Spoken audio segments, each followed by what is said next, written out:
Giraffes Can't Dance by Giles, Andrede and Guy Parker Rees.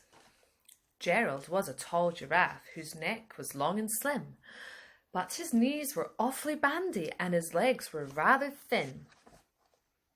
He was very good at standing still and munching shoots off trees, but when he tried to run around, he buckled at the knees. Now, every year in Africa, they hold the jungle dance, where every single animal turns up to skip and prance. And this year, when the day arrived, poor Gerald felt so sad, because when it came to dancing, he was really rather bad. The warthogs started waltzing, and the rhinos rock and rolled. The lions danced a tango which was elegant and bold.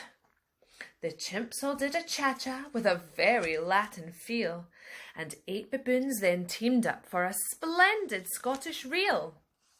Gerald swallowed bravely as he walked towards the floor, but the lions saw him coming and they soon began to roar. "Hey, look at clumsy Gerald!" The animals all laughed. "Giraffes can't dance, you silly fool! Oh, Gerald, don't be daft!" Gerald simply froze up.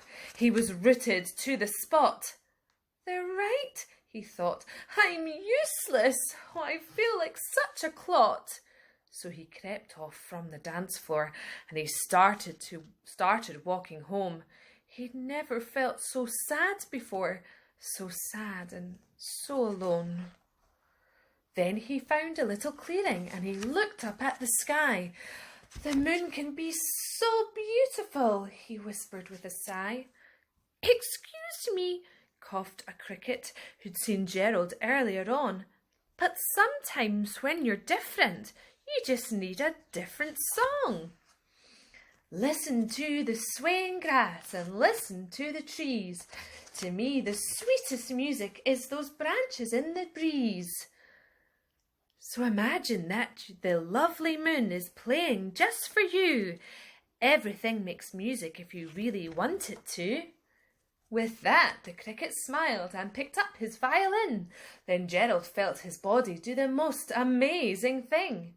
His hooves started shuffling, making circles on the ground. His neck was gently swaying and his tail was swishing round.